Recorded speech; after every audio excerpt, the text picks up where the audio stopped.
ここからはシルバーの設定の分かりづらさを完全解明します。はい。流れとしては、まずシルバーの設定を分かりづらくしている要因について話していきます。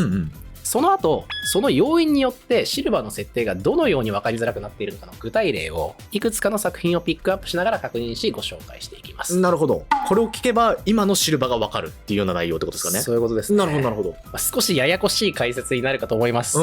少しどころではないかもしれないですが、ご容赦いただきたいです。了解です。ここからがこの動画の本番ですからね。なるほどな。まずシルバーの設定を分かりづらくしている要因とは何なのか。一つはシルバーが新ソニと新ソニ以降の作品で実質別人である点。二つ目は新ソニ以降のシルバーの設定が曖昧で固まってない点。この2つですね。順番に説明していきます。お願いします。まず1つ目のシルバーが新ソニと新ソニ以降で実質別人である点から説明していきます。先ほど述べたことの繰り返しになりますが、新ソニのラストで歴史改変が発生したことで新ソニの出来事はなかったことになりました。この歴史改変の影響を最も受けたキャラクターがシルバーです。そもそもシルバーはソラリス、イブリースですね、の影響を受けた世界で生まれたキャラクターでした。生まれた時から世界は滅んでおり、怒りと絶望の中で戦う術と仲間を得て、無限の地獄を生き抜いてきたというバックグラウンドがあるわけですね。確かに。しかしこの歴史改変によって新ソニで描かれた出来事の経験だけじゃなくて、もうこのキャラの前提としてあったシルバーが生まれ育ち救った未来世界、あれそのものが時系列から消えてしまってるんですよ。むちゃくちゃっすよね。本当に何もかもなくなってしまったってことですよね。そうなんです。だからソニックたちと違ってシルバーって新ソニで描かれたことだけしかないから、その前がないんだよね。そういうことだ。ソニックたちは昔の作品がありますよ。だからそこの話の続きなんだなってわかるんですけど、シルバーはこの先何が残ってるのっていう状態でも完全にゼロになってしまったと思われるわけですよね。それでもシルバーは新ソニ以降も様々な作品で登場しています。どんなキャラクターとして描かれているのかっていうと、まず見た目は新ソニで登場した時と同じです。で未来からソニックの時代にタイムトラベルしてくるよ、超能力使うよ、正義感が強くて諦めないやつだよとか、基本的なキャラクター性も新ソニの時とほとんどそのまま同じなんですよ。そうなんだ。じゃあ違いは記憶ですよね。経験と言い換えてもいいですが、新ソニのシルバーが経験している戦いのことだったり、荒廃した未来のことっていうのは当然覚えていません。ただですね、ブレイズと出会った時にちょっとした絆を感じさせる描写があったりなど、新ソニシルバーとの同一性の匂わせみたいなのもあるにはあるんですよ。そうなんだ。でもこれもあくまで匂わせでしかないです。崩壊した未来世界でブレイズと共に戦ったよみたいなことを思い出したりとかはしてないので。なるほど。自分の代わりに命を犠牲に世界を救ってくれたブレイズとか、あの辺の記憶とかも全部なくなっちゃってるっていう、そういうことです。ことですよね。これ記憶が消えたんじゃなくて、経験した事実ごとなくなってますから、新ソニ後のシルバーって本来的な設定上は新ソニのシルバーとも異なる未来世界で生まれています。で、異なる人生、14年ぐらいを歩んできたということで、実質別人ですよね。確かにね。荒廃した未来世界じゃない未来世界を生きてる可能性もあるし、最初から青空を見てる可能性もあるわけだよね。そうなんです。そういうことだ。めちゃめちゃ細かいことを言わせてもらうと、基本的なキャラクター性はそのままだよって言ったんですけど、例えば正義感が強いよとか、諦めない性格だよねっていうことも、新ソニのストーリーの文脈による他の説明ができないんですよ。新ソニの舞台がこうだったからこうなんだよねとか、新ソニでこういう経験をしたんだからこうなんだよねみたいなことは言えないわけですよ。だからなんで正義感が強いのとか、なんで諦めないのみたいなことが問われた時に、シルバーってそういうのが本質なんじゃないのっていうか、新ソニのシルバーとは違う環境とか違う経験で、そういうなんかあったんじゃないのってもう言うしかないんですよ。そういうことだね。今のシルバーを形作ってる根拠をもう説明する材料がなくなっちゃってるってことだよね。そういうことです。いやだってね、14年間戦い続けてきたんでしょ。そりゃ諦めない性格にもなりますよね、とかっていうことは言えないんです。そういうことだ。じゃあなんでこんなに諦めなくなったの？もし平和な世界で生きてきて戦いを知らないんだったら、なんでこんなやつなのっていうことなんですよ。確かにな。ここも新ソニのシルバーと微妙に違うところです。なるほど。だから新ソニのシルバーと新ソニ以降のシルバーは実質別人だよ。これがシルバーがシリーズ内でも極めて得意な存在とされているゆえんであって、分かりづらいとされるポイントですね。めちゃくちゃ厄介だね。なるほどな。初心者はまず間違いなくここでつまずきます。複雑だもんな。これタチが悪いのは一見しただけでは違いが分からないっていうところです。見た目も能力も性格もほぼ全くと言っていいほど変わんないですし、その事情を知らないと、いや同じでしょとしか見えないんですよ。なるほどな。ここが、シルバーの難しいとこですね。だいぶだね。この時点でかなりトリッキーというか、めちゃくちゃタッチ悪いなっていう感じしますね。そうなんですよ。2つ人格が別だよねみたいなことを言うと、以前投稿したブレイズ解説動画で、ブレイズには2つのルーツがあって人格もだいぶ違うよみたいな話を思い出す方もいるかもしれないです。確かに。しかしシルバーとブレイズの事情って微妙に違ってます。これどう違うのっていうことを図を使って説明したいなと思います。じゃあ今回の歴史改変によってそれぞれのキャラクターに起きたことというのをソニックたち、ブレイズ、シルバーというこの3つのパターンで比較しながら見ていこうと思います。まずソニックたちですね。まず新ソニ以前の作品、例えばソニックアドベンチャーやソニックヒーローズといった過去作品で描かれた過去が彼らにはあります。それが新ソニの時間にそのまま進んでいったわけですね。ただ歴史改変によって新ソニの時間軸は消滅しました。新ソニの時間軸とは別の時間軸、歴史改変後軸みたいな言い方をすればいいのかな。これがそのアドベンチャーヒーローズの過去から新たなルートに分岐して新ソニの後の作品のルートに進んでいきました。なるほど。これがソニックたちの状況ですね。だから本当に新ソニのところだけがぽっかりなくなっているよという状態です。続いてブレイズですね。ブレイズは新ソニ以前に発売した作品があります。これがソニックラッシュですね。新ソニとソニックラッシュ、この2つの作品に登場するブレイズがほとんど別人じゃないかというのがブレイズ解説でも説明していたんですが、新ソニのブレイズはラッシュの続きの人物ですよというふうには明言はされていないんですよ。逆にラッシュから続いているわけじゃないですよということも言われてないんですね。完全に別人ですよとも言われてないんですけど、一応ここでは別人という扱いで説明をします。なるほど。だからブレイズっていうのはラッシュの軸と新ソニの軸っていう2つの軸に分かれています。で新ソニが消滅したことによって新ソニ軸は消えてしまったんですけど、ラッシュの軸が残っていて、新ソニ以降の作品ではこのラッシュの軸の未来がそのまま続いて描かれています。なるほど。だからブレイズというのは新ソニの影響によって新ソニ軸のその新ソニで描かれたブレイズだけが消えていて、ラッシュからその後っていうのはずっと残って一つなぎで残っているよという状態ですね。最後シルバーです。シルバーは新ソニが初登場ですから新ソニしかないです。で新ソニの過去の物語っていうのは一応その14年間戦い続けてきたよねというような形で描かれてはいますよね。で歴史改変によって過去もろとも軸が消滅します。何もなくなってしまったんです。その後ポンと全く新しい軸として、歴史改変後作品のシルバー軸が生まれまして、新ソニ後の作品はその軸の中で今進んできています。そうするとソニックたちやブレイズたちには過去があるんですけど、シルバーには過去がないんですよ。そういうことだね。本当に新ソニ以降の作品がそのまま続いていっているっていう状態です。このように図にしてみると、歴史改変の影響っていうのが三者三様異なるっていうことが分かってきますよね。でブレイズもちょっと特殊な状況だったんですけど、シルバーとはだいぶ事情が違うんだっていうことをちょっと分かっていただけたんじゃないかなと思います。確かにね。で合わせてシルバーが新ソニと新ソニ以降で全然別人だよねっていうのも分かりやすかったんじゃないかなと思います。そうだね。とはいえですよ、我々プレイヤーとしては、新ソニでのシルバーの描かれ方とか物語を見ているわけじゃないですか。確かに。その印象ってシルバーのものだよなって感じ続けてますよね。あれってシルバーの話だよなって思ってるわけですよ。なるほど。つまり世界観設定上って実質新ソニシルバーと新ソニ後のシルバーって別人なんですけど、プレイヤーの心の中にはその2人って一つのシルバーとして統一されちゃってるんですよ。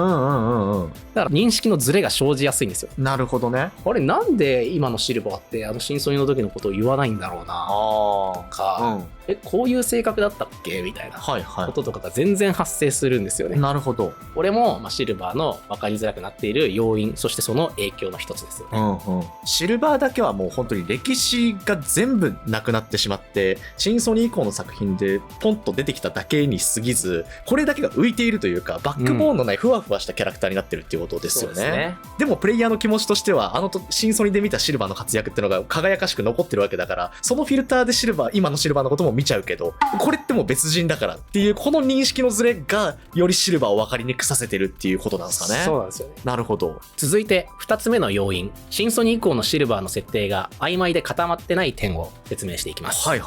シルバーのキャラクター設定は新ソニ後のシルバー、いわば歴史改変後シルバーとなった後も、時期や作品ごとに微妙に異なってます。で2026年現在においても設定が固まらずに変化し続けてます。今なおふわふわし続けてる。なるほど。例えば未来から来たキャラクターっていう立場はずっと一貫してるんですけど、どこで生まれてどうやって育ってどんな風に生きているのか、これは明かされてます。そうなんだ。だ。で未来世界で生まれて生活してたならそこどんな未来なんですか、うんうん。どうやってタイムトラベルしてるの、何のためにタイムトラベルしてるの、うんうん。そういうのも明らかにされてないですし、あーぼやかされてたり作品によって違っちゃったりしてるんですよね。なるほど。こういう設定が明らかにされてなかったり変化したりするっていうキャラってシルバー以外にも少なくないんですけど、シルバーの設定ってやっぱ変化の頻度とか度合いがすごいですし、その過去を遡っても定着したねっていう設定がないんですよ。で現在も設定が変化し続けているよねっていうことで、かなり特殊なキャラだと思います。なるほどな。他のキャラも多少マイナーチェンジがあったりもすれど、シルバーに関してはもうずっとその設定の塊がないままふわふわ度合いがすごいという状況だね。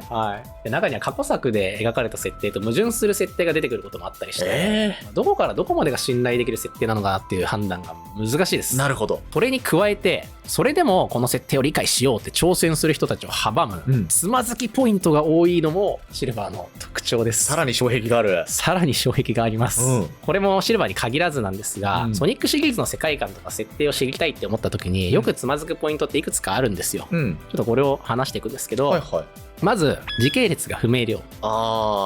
作品ごとの時系列が複雑かつ不明瞭で、公式チャンネルにワールドストーリーという時系列解説みたいなところがありまして、それがすごく助けになるんですけど、それも完全ではないです。あ、そうなんだ。網羅されてない部分もあります。続いて情報が分散している、ソニックはゲーム作品が中心ですけど、ゲームだけじゃなくてコミックだったり、公式サイトに書かれている紹介文だったりでしか明かされてない情報もたくさんありまして、それが後のゲーム版に反映されたりとかっていうのがあるんですね。なるほどな。この情報どこで言ってたんだろうみたいなことを調べるのは難しいです。続いて作品の扱い、それが生死かどうかっていうのも含めて、扱いが不安定です。どの作品を、いわゆる生死として扱うかどうかっていうのを公式が必ずしも明言しないんですね。でさらに時代によって変更があったりもします。なるほど。最初は生死扱いじゃなかったけど、後々生死扱いになりましたみたいなこともあります。だからどの作品で語られた設定が重要なのかって判断するのが難しいんですよね。そうなんだ。この作品は番外編っぽいから触れなくてもいいかなみたいなふうに思ってたら、急に重要になってきたとか、これは重要だろうって思ってたんだけど実は全然重要じゃなかったみたいなこととかがやっぱあるんですよね。なるほどな。これが難しいです。で最後に日本で展開していない作品がある。なるほど。ソニックは日本以上に北米や欧州で人気のあるシリーズなので、そっちでしか展開してないゲームとかコミックも存在します。そうなんだよな。アメコミとかそうだもんね。そちらでしか知ることができない情報があるんですが、結構重要だったりします。そうなんだ。ソニックはどのキャラも詳しく知ろうとすると少なからずこれらのハードルを乗り越える必要があるんですけど、歴史改変後シルバーに関しては一歩目からこれらのハードル全てがまんべんなく立ちはだかってくる。そうなんだ。今挙げてくれた全てが立ちふさがってくる。そうです。特にですね、日本で展開していない作品の比重がでかいです。そうなんだ。シルバーが日本未発売のゲームであるソニックライバルズシリーズで重要な役割を担っていたり、北米中心に展開しているアメコミでのみ語られている設定も多めだったりします。そうなんだ。そこで出てきた設定が日本で展開している別の作品に引用されたりすることもあるんですけど、日本のファンからしたらそんな設定あったっけとなりますよね。だから日本からキャッチアップが困難な情報の比重が多いキャラなんだっていうこともシルバーを理解するのが難しい理由の一つです。なるほど。ということで、まずシルバーの設定を分かりづらくしている要因について説明しました。いろいろありましたけど、そうだね。こうやって見ていくとシルバーの分かりづらさってほとんどが新ソニ以降、歴史改変後シルバーのことだっていう気がしてきませんか？確かにな。結局その新ソニでの活躍とかも全部なかったことになってるわけだから、新ソニ以降の、歴史改変後のシルバー、これがずっと曖昧なままふわふわきて、で国内外でなんかメディアも違ったり設定が違ったり、これどこから出てきたんだっけみたいな話があってめちゃめちゃ混乱するしっていうような、もうこのシルバーの浮遊感だよね。ずっとなんかふわふわし続けちゃってるっていう状況がやっぱファンを混乱させてるのかなっていう感じですよね。そうなんです、ということでそこを私が解決しましょうと。もっと詳しく聞ける？任せてください。ということでここからは今まで話してきた分かりづらくしている要因によって、シルバー、歴史改変後シルバーですね、彼の設定がどのように分かりづらくなっているのかの具体例をご紹介します。先ほど紹介したつまずきポイントを意識して、日本で展開していない作品も含め、シルバーの設定、物語にとって重要な作品をピックアップしています。その作品のシリーズ上での扱いも明らかにしながら時系列順に解説したいと思います。了解です。先にちょっとこれからの話における明智のスタンスを話しておくんですけど、スタンス。ここからの解説は事実こういうことが言われていたよねっていう、うん事実整理とその解釈が趣旨になります。はいはいはだから公式見解ではないっていうことを理解した上で聞いていただきたいなと思いまい。す。あくまでも明智の解釈が主だよと。なるほどですね。ほうほうほでこれをやる目的なんですけど、歴史改変後シルバーの設定の分からなさってとんでもないんですね。でも多くの人がきっとなんとなく分からないっていう漠然とした分からなさなんじゃないかなと思います。はいはい。だからここは分かってるけどここは分からないんだっていう、もう整理された分からなさになれるんじゃないかなと思うんですよね。なるほどね。あと最も重要というか一番やる目的として強いのは、最新のシルバーがどういう状態かっていうのを把握するっていうこと。ほうほう。今までいろいろ変わってきたけど、でふわふわしてるけど、今この瞬間のシルバーって公式的にはどういう状態なのっていうのは結構見えるんですよ。はいはいはい。そこをみんなにも把握してほしいなというところですよね。なるほどな。ここが分かることで今後のシルバーの解像度爆上がりしますから、シルバーが活躍しているのをより楽しめるようになると思います。なるほど。全てを事細かに説明する必要ってないのかもしれないんですけど、ちょっと今回それをやろうと思います。なんでかっていうの、最新のシルバーはこうですよって明智に言われても、本当かってなると思うので、この主張の説得力を上げたいというですね。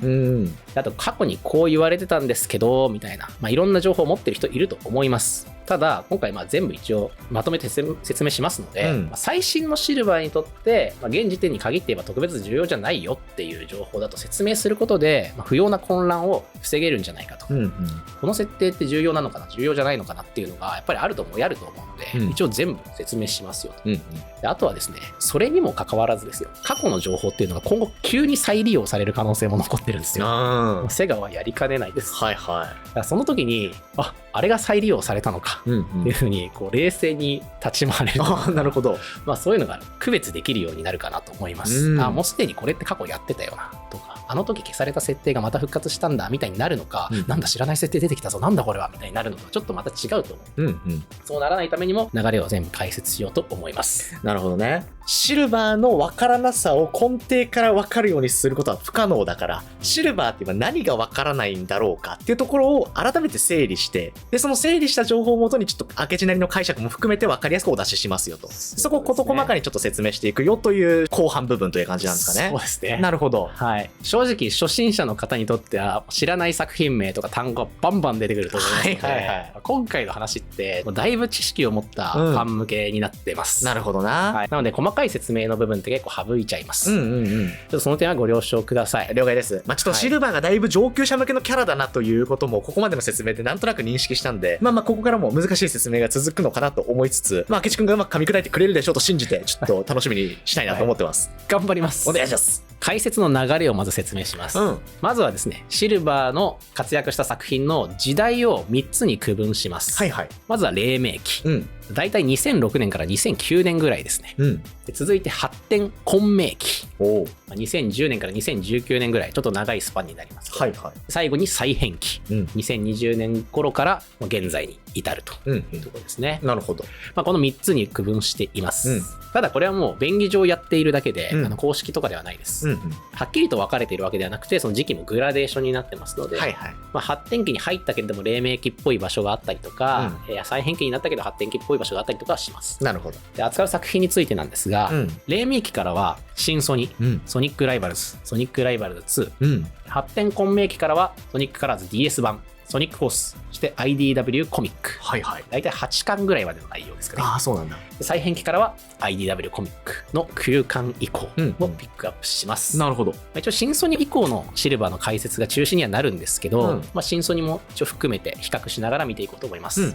でこれ以外にもシルバーが登場する作品はありますが、一応重要な設定が語られるものに絞ると大体これになるかなということですね。なるほどね。で各作品自体の概要、どういう作品なのかっていうことと簡単なあらすじを紹介した後にですね、じゃあシルバーっていつソニックと知り合ったの？いつブレイズと知り合ったの？っていう新ソニで全てがリセットされてますから、みんなまた初めましてなわけですよ。じゃあこのシルバーにとっての重要なイベントっていつ起きたのかっていうことを確認していきます。それを確認しつつ、なんでソニックの時代に来て何を目的に動いているんですか？シルバーの未来世界ってどんな世界なんですか？シルバーはどうやってタイムトラベルしてるんですか、うん。という、これらの設定がどう描かれてきたか、これらを確認していきます。なるほど。3つの時代を順番に見ていくことで、各時代作品で設定がどのように変化してきたのか、その変遷が見えてくると思います。で最終的に現在シルバーはどのような設定が採用されているのかっていうのも明らかになってくるので、最後はそれをまとめたいと思います。了解です。ではまず黎明期から解説していきます。はい、お願いします。ここで扱う作品は新ソニ、ライバルズ、ライバルズ2になります。はいはい。まず新ソニにおいてタイムトラベルの目的がどうだったか、未来世界ってどうなってたか、タイムトラベルの方法がどんなものだったかっていうのを、おさらいとして振り返りたいと思います。はいはい。まず目的ですね。これは滅んだ未来を変えるためでした。で過去に戻ってイブリーストリガーを殺して、炎の最悪発生を阻止しよう。これがシルバーの目的でした。はいはい。でどんな未来世界だったか。これは炎の最悪、イブリースによって滅びた世界、で少なくともソニックの時代から200年後と言われていました。でタイムトラベルの方法、これはですね、メフィレスによってワープしたんですよ。はいはいはい。最初はメフィレスが突然ワームホールみたいなのを開いてくれて、それでワープをしました。シルバーの能力じゃないんですよね。確かにね。シルバーってタイムトラベラーみたいな言われ方をするから、タイムトラベル能力あるのかみたいな思いがちなんですけど、実はタイムトラベルをした人っていうだけで自分でタイムトラベルできるわけじゃない。なるほどな。ということでした。確かにな。ただ帰り方は違います。ソニックとのダブルカオスコントロールによって発生した時空の歪みに入って戻りました。はいはいはいはい。任意に一応時空ワープしたんですよ。確かにね、ソニックの協力があってこそだったと思うけど、一応シルバーの任意の方法で未来の世界に戻ることもできたっていうことですね。ということですね。なるほど。はい。これ行き先がソニックとシルバーで違かったのは何なのかっていうちょっと突っ込みどころはあるんですけど、ソニックはエリスが死ぬ前のちょっと過去に戻って、シルバーは同じところに入っていったのに、未来に飛んでるわけですから、なんでそんなことができたのかなっていうのは、カオスエメラルドの思いの力なのかなとか、もうそれでちょっとパワー解決しかないんですけど、そんな描かれ方でしたよ。はいはいはい。ただポイントはこの方法がシルバー一人で自由に時間移動してたわけじゃないってところなんですよね。なるほどなるほど。ここはかなり重要です。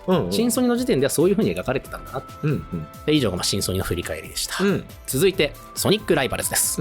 ソニックライバルズってどういう作品なのっていうのを軽く紹介します。発売は2006年。これ新ソニと同じなんですね。ほぼ同時期なんですが若干遅く発売しています。PSP 向けに発売した外伝的な作品です。で日本未発売ですね。で開発会社はアメリカのゲーム会社のバックボーンエンターテインメントというところです。脚本は飯塚隆さんが担当しています。飯塚 P が。はいはいはい。なので、日本の設定とかもしっかり意識された脚本ということになりますよね。なるほどな。余談なんですけど、飯塚さんは、脚本を専門にされてる方ではないです。もともとプログラマーとかプランナー的な動き方をしている方で、そうなんだ。脚本を担当した作品って少ないんですけど、有名なところで言うと、シャドウゲですね。はいはいはい。シャドウゲも飯塚さんがシナリオライターを務めています。そうなんだ。ゲームのあらすじとしては、舞台はオニキスアイランド。シルバーはとある人物を追いかけてソニックたちの時代にやってきました。その人物とはエッグマン・ネガ。エッグマン・ネガはソニックラッシュにも登場するエッグマンに似た人物。ブレイズ解説でも少し触れましたよね。ただラッシュで登場した時とは設定が異なってまして、この作品においてはエッグマンの子孫だと明らかにされます。そうなんだ。ライバルズって日本未発売にもかかわらず、エッグマン・ネガは現在エッグマンの子孫であるよっていう設定が公式で採用されてます。そうなんだ。でシルバーはネガによく似た男エッグマンを見つけてネガのことを聞こうとします。ただシャドウに邪魔されて逃げられちゃうんですね。でその後もしつこく追ってくるシルバーにエッグマンは青いハリネズミを倒せば知ってることを話すぞと言ってシルバーをそそのかして2人を戦わせたりもします。やっぱりシャドウやソニックと戦うんですね。なるほどな。でソニックライバルズにはナックルズも登場しているんですけども、ソニック、ナックルズ、シャドウもそれぞれの目的でオニキスアイランドを訪れてエッグマンを追いかけていました。なるほど。俺がエッグマンに用があるんだからお前はどけよ、俺が先に話を聞くという無用な争いを繰り返し続けるっていうのがライバルズのストーリーですね。なんでそうなの。嫌になりますよ。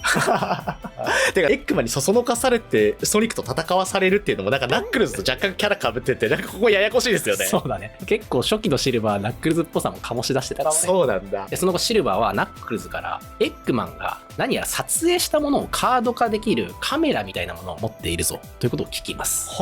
それはこの時代の技術じゃないぞと、シルバーは気づくんですね。どうやってエッグマンはそれを手に入れたんだ、もしかしたらあのエッグマンはネガかもしれないなと。ネガはあのカメラを手放さないはずなんだ。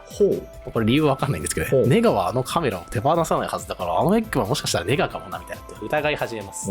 でその後ですね、本物のエッグマンは実はカード化されてしまっていたことが明らかになるんです。追ってたエッグマンは変装したネガだったんですよ、やっぱり。でネガは優秀な科学者なんですけど、エッグマンの失敗の歴史によってネガの時代では周りから疎まれて才能を正当に評価されないという人生を歩んでる。そうなんだ。だからエッグマンにすごく恨みを持っています。だから過去に戻ってエッグマンとその生み出した失敗作たちを消し去ることで一族の歴史を変えてしまってネガの未来を変えようとしたんです。これくしくも真相にシルバーみたいなことやってるんですよ。確かにね。あと細かいところですけど、エッグマンの直系の子孫だっていうことだったらエッグマンを排除してしまうとネガ生まれなくなっちゃわねっていうことだから、そうだね。あれネガ親戚の家系なのかなとか、なんか余計なことも考えたりしましたけど確かにな。この辺は明らかにされてないです。でその後、シルバーたちに追い詰められていたネガは、未来が変えられそうにないということで、自暴自棄になり、もう未来ごと世界を消し去ってしまおうということで、自暴自棄すぎるだろ。超巨大なカメラを搭載した宇宙船を飛ばして惑星ごと写真に撮って写真に入れちゃおうっていうだいぶシュールですけどね。確かにな。世界をカードにしちゃおうってことだよね。カードにしちゃおうみたいな。めちゃくちゃっすね。シルバーたちの活躍によってその計画が阻止されまして、エッグマンネガ自身がカードになっちゃいましたよということで、お話は終わります。なんかめでたいかめでたくないか分からんがシルバーはネガのしたことの後始末を済ませたら未来に帰るかと言って終わるんですね。この時代の平和、この時代のヒーローたちが守ってくれるだろうしなみたいな感じでソニックたちを思いながら帰るらしいということで終わります。それがソニックライバルズで描かれたシルバーの物語ですね。なるほど。どんなイベントが起きたかっていうのをちょっと見ていくんですけど、まずソニックとシルバーの最初の出会いが描かれました。エッグマンにそそのかされて戦うことになるというのが最初の出会いだったんですね。でナックルズやシャドウともここで初めて出会ったことになっています。でシルバーとネガは敵対関係にあったことが分かりました。ちなみにネガって未来から来た人物って言われてるんですが、何年後の未来からかっていうのは言われてなくて、シルバーと同じ時代から来たのかどうかもちょっと分かりません。そうなんだ。あとシルバーと直接関係ないんですけど、この舞台になったオニキスアイランドって未来のエンジェルアイランドなんですよ。あ、そうなの？はい、そうです。ネガが未来でマスターエメラルドをカード化したんですね。でその力を現代で使った時にマスターエメラルドがその未来にあるオニキスアイランドを呼び出してオニキスアイランドが現代に出現するという謎技術を使って召喚しています。だからナックルズがなんか見覚えのある世界だなっつって、これは未来のエンジェルアイランドなんだ何みたいなことになっています。でアメコミの IDW コミックの前に展開していたアーチーコミックというシリーズがあるんですが、アーチーコミックのソニックでシルバーの未来世界がオニキスシティって名付けられてたのはこのオニキスアイランドが由来ですね。ああ、そうなんだ。現代でもソニックスーパースターズにブラックオニキスっていうアイテムが出てきていたり、ソニックフロンティアのアレス島で明らかにマスターエメラルドの祭壇っぽいところに黒い宝石が祀られてたり、ちょっとこのオニキスアイランドっぽい要素は出てきてはいるものの、どう関連しているのかは分かりません。あ、そうなんだ。じゃあ目的未来世界方法というのもちょっとまた見ていきましょう。シルバーの目的はネガを連れ戻すことでした。過去に戻って悪さをしようとしているネガを未来に連れ帰ろうということですね。だからシルバー自身の境遇を改善するとか未来世界そのものを平和にするとかっていうことじゃなくて、ただタイムトラベルを悪用している悪いやつを連れ戻すっていうのが目的なんだよね。確かになんかタイムパトロールみたいな始まりですよね。そうなんです。これも真相にとだいぶ違いますよね。で未来世界がどういう世界だったか、これ直接は描かれてませんが、技術力が進んでいるっぽい、撮ったものをカード化しちゃうカメラがある、確かに、あとはエッグマン家系が疎まれているっていうことも語られてますが、そのくらいですよね。しかもこの未来世界ってシルバーの過ごしていた未来世界と違う可能性もあるってことですよね。鋭いですね。その通りですね。そこもわからない。だからシルバーがどういう世界から来たのかっていうのは全く語られてません。そういうことか。はい。で未来から現代に来た方法、そして現代から未来に帰った方法については、これも直接は描かれてないんですが、最後に後始末を済ませたら未来に帰るかって言ってるので、なんか自力で帰れるっぽいんですよね。ああ、確かにな。はい。ちょっとこの辺もよくわからない部分ではあります。ということで、新ソニと同時期に出た作品なので、まだ設定がだいぶ固まってなかったですし、新ソニとの整合性も細かくは決められてなかったんじゃないかなと思います。ただソニックと初めて出会った場面ということで語られることが多いんですよね。はい、これがソニックライバルズでした。なるほど。では続いてソニックライバルズ2について解説します。お願いします。こちらは2007年に発売したソニックライバルズの続編です。で同じく日本未発売ですね。でこのゲームは2人1組のバディ制になってまして、シルバーはエスピオが相棒として登場します。物語的には独立してるんですけど、ソニックとナックルズとシャドウはシルバーと知り合いだっていうことが描かれているので、一応続編なんだなということが分かります。なるほど。あらすじです。舞台はとある島。これどこだか分かりません。あ、そうなんだ。エスピオはチャオ失踪事件の調査を依頼されていて、シルバーが犯人だと疑うベクターの命令でシルバーを尾行することになりました。これエスピオ解説でも話しましたね。はい。ちょっとまた解説させてください。シルバーは確かにチャオを探しているようだったんですが、接し方はめちゃめちゃ優しくて、悪人には見えないなとなります。エスピオがシルバーを問い詰めると、チャオを確かに集めているよと言います。それはネガの野望を阻止して世界を救うためなんだと言い出すわけですね。どういうことか。エッグマンネガ前作の事件の後どうやったのかはわからないですが、復活していて再びこのソニックたちの時代にやってきていました。懲りねえな、また悪さしに来たのか。今度何をしでかすのかというと、異世界に住む怪物イフリートをこの世界に解き放って、世界を滅ぼそうとしてるんですね。なんでそれがしたいのかは分かりません。またエッグマンを殺したいのかちょっと分かんないんですけど、イフリートを解き放ちたいと言ってるんですね。そうなんだ。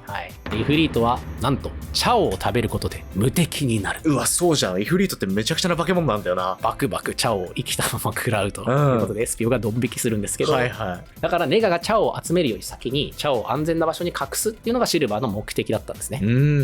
でエスピオはそれを聞いてシルバーと協力をすることにしてチャオを一緒に集めて回ります。なるほど。ただネガはすでに十分なチャオを集めきってしまっていました。そうなのかよ。シルバーは諦めかけます。無駄だったのかとなります。ただエスピオに鼓舞されるんですね。We can give up。そうだよね。日本未発売だから英語になるわけだね。めちゃめちゃ低いボイスで We can give up言います。逆に絶望したシルバーが励まされる展開なんですよ。確かにそうか。諦めるなと。これはおもろいですよね。なるほどな。でネガがチャオを集めたという秘密の部屋があるらしいので、それを探そうぜと。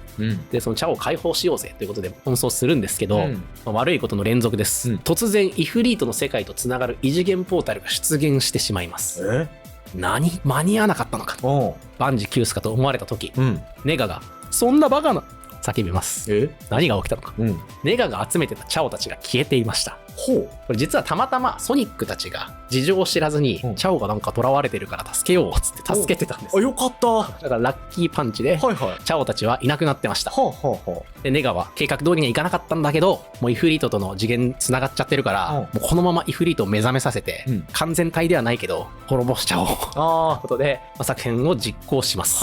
本当はイフリートを出現させるだけでは不十分で、その上でチャオをたくさん食べさせるということが条件だったけど、チャオはうまいことソニックたちが逃がしてくれてるから、完全体じゃないけどイフリートを召喚するぞという状態だね。そうだね。なるほど。ネガがだいぶ追い詰められると無茶をしますね。そうなんだね。でイフリートは完全覚醒できないぞ。わずかに希望の光が見えました。未来は俺の手で変えるんだ。で、最終ゾーンカオティックインフェルノというゾーンに行くんですけど、これがイフリートの次元ですね。でここを見たシルバーがですね、炎と破壊の世界、まるで俺たちの世界が直面する未来みたいだ。だがイフリートさえ止められればそんな未来は二度と訪れないって言ってるんですよ。これちょっと気になるセリフですよね。そうだね。シルバーの未来ってカオティックインフェルノみたいに滅んだ世界になってるらしい。めちゃめちゃ新ソニーで描かれていたシルバーの未来と似てます。なるほど。その次元でネガが作ったメタルソニック 3.0 というネガ製のメタルソニックと不完全だが覚醒しているイフリートと戦います。でカラフル勝利するんですね。よかった。でそれでネガは、瓦礫に足が挟まって動けなくなってしまうんですが、エスピオが自業自得だと言って見捨てます。しょうがないね。帰ろうかってなった時に、シルバーがそろそろ帰る時間だ。新しい未来が幸せなものになることを願うぜって言って終わります。そうなんだ。じゃあエッグマンネガは瓦礫足挟まれエンドってこと？そうです。切ないね。前作ではカードになっちゃったねエンドで、2作目では瓦礫足挟まれ置いてけぼりエンドです。なかなか不憫な終わり方をしてるからだけども。そうなんだ。でいつもシルバーが帰るぜって言いながら帰るシーンは見せずに終わるんです。なるほどね。今回もそっか、具体的な帰り方は分かんないままか。そうなんです。でどんなイベントが起きたかっていうのをちょっとおさらいするんですけど、大きなところろとしてはシルバーがエスピオと友人になりました。IDW コミックだったりソニックレーシングクロスワールドでシルバーとエスピオが特別親しくしている様子が見られるんですけど、この作品が由来になっています。なるほどな。諦めそうになったシルバーを鼓舞するエスピオっていうのも印象的で、IDW でもエスピオの教えでシルバーが前向きになるみたいなのが描かれました。ただちょっとしたことですが、ネガが異次元に取り残されて終わっていまして、その後続編は出てないので、ネガがどうなったのかって本当にこの後分かっていません。なるほど。ではシルバーの目的が何だったのか、これはイフリートに滅ぼされる未来を変えるためですよね。イフリートが召喚されて現代が滅んでしまったら、またシルバーの世界が滅んでしまうので、それを変えに来たということですよね。新ソニにすごく似てます。ただメフィレスみたいなシルバーを導くもの、そそのかすものっていう存在は確認できずに、シルバー一人の意思で動いているようには見えます。で未来世界がどうなっていたのか、イフリートに滅ぼされて滅んだ、カオティックインフェルノみたいに炎と崩壊の世界になってました、なってたらしいです。で気になるのはシルバーが最後にさてそろそろ帰る時間だ、新しい未来が幸せなものになることを願うぜって言ってるから、その未来が変わるっていうことをなんか知ってるんだよね。一度未来が変更されたことをなんか知っているかのような口ぶりというか、確かにね、そんな風にも見えます。でタイムトラベルの方法はまた来る時も帰る時も見られないんですけど、セリフから見ると自力で言ってるっぽいなと、ライバルズと同じ状態ですよね。なるほど。これがソニックライバルズ2で描かれたシルバーでした。じゃあここまで黎明期の作品を3つ見てきましたけど、新ソニを一旦除外すると、この時期のシルバーって未来から来た謎のハリネズミとして登場していて、詳しいことが語られません。そうだね。これマニュアルもそうなんですね。ライバルズとライバルズ2のマニュアルでも未来から来た謎のハリネズミみたいな感じで全然詳細が語られないんです。そうなんだ。英語脚本なのでキャラの印象ってつかみづらいところはあるんですけど、なんか新ソニシルバーよりちょっと大人びた雰囲気があって、タイムトラベルを自由に行っているような雰囲気も見られることから、時空パトロール戦士みたいな感じで、だからその役割にももう慣れてますぜみたいな感じに見えるんですよね。確かにな。で新ソニのシルバーとつながりを思わせるようなところも特になくて、その新ソニの記憶が残ってるみたいな感じも全然ないので、別人っぽいよねというところと、さらに言うとこの後の作品にもあんまりこの時期のシルバーの要素って引き継がれないんですよ。そうなんだ。性格とか、そのタイムパトロール感とかっていうのは、だからすごく独立したシルバー像になっています。本当に黎明期だったからっていうのもあるんでしょうけどね。ライバルズシリーズの立ち位置についてもちょっと補足するんですけど、その後のソニックシリーズでライバルズシリーズの出来事が直接言及されたことってないです。あ、そうなんだ。で現ソニックチャンネルのワールドストーリー、および作品一覧みたいなヒストリーっていうところにもライバルズは含まれてません。で IDW コミックの脚本を担当している方がソニックライバルズは生死ではないよねって発言したこともあるなど、なんかシリーズの時系列に含まれなくなったっていう考え方もあるんですよ。ただその後ソニックカラーズ DS 版でシルバーがソニックと出会うんですけど、そこですでに知り合いみたいな感じで出会うんですね。これってライバルズでソニックと出会ったっていうことがあったことにしないと説明がつかないんですよ。あ、そうなんだ。どこで会ったのみたいになっちゃうんで、ライバルズがソニックとの出会いだよねって考える人が大半です。ただこれは本当はどうなのかっていうのは明らかになってないです。ただカラーズ DS で知り合いだったじゃないかっていうことだけが根拠で、その後ライバルズで描かれたことは何一つ描かれてないので、ただですよ、シャドウジェネレーションズという、最新の作品ですよね。こちらのジェラルドの日記というコンテンツで、ジェラルドが書いている様々な文献を読むことができるんですけど、ここにですねライバルズ2のイフリートに関するテキストが出現しました。そうなの？厳密にはイフリートの部分は伏せ字になっているので、イフリートは登場していないというすごく微妙なチューブラリンな状態になっているんですが、でもイフリートであろうことはほぼ明らかな伏せ字が描かれているってことということですね。全く同じ文言なんですよ。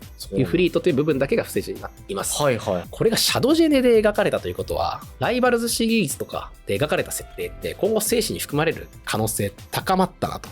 シャドウジェネはもうめちゃめちゃ最近の作品ですもんね。そこでわざわざ使ったということは、今後なんか触れていくのかなということが界隈では囁かれています。なるほど。このようにですね、ライバルズシリーズの扱いってすごく不安定なんですよ。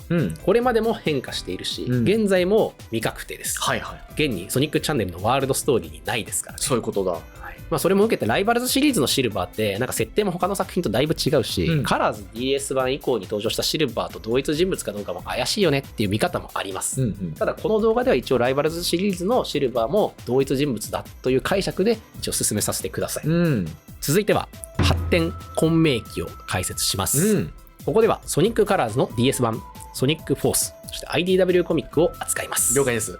まずソニックカラーズ DS 版から2010年に発売した作品で、ソニックカラーズは Wii 版の方が、メインというか有名だと思うんですけど、同時に DS 版も発売してまして、若干内容が違います。そうなんだね。ソニックカラーズ DS の方だけにサブミッションっていうものがありまして、そのサブミッションでソニックシリーズのいろいろなキャラクターとのやり取りを見ることができます。でシルバーはスイートマウンテンというゾーンのサブミッションに登場します。なるほど。ここでのやり取りをちょっと紹介しますね。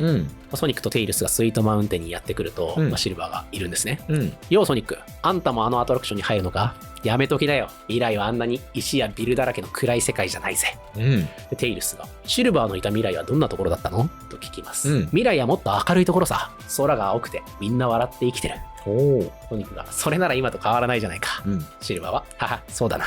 と笑うんです、ね。はい。これは、まずソニックと知り合いとして登場しました。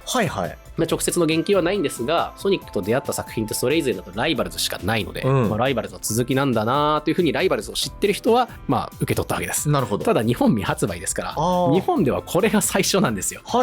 新ソニー以降のシルバー初登場です。じゃあここで初めましてだった人たちは、シルバーとソニックってもともと知り合いだったんだっていうなんか謎の印象のまま始まる感じなんだね。そういうことです。なるほど。これはマジで分かりづらいですよね。実際にライバルズの続きと考えるしかないっていうふうに今説明してますけど、これも公式では言われてないですから。なんでシルバーとソニックが知り合いだったのかっていうのは公式からは言われてないです。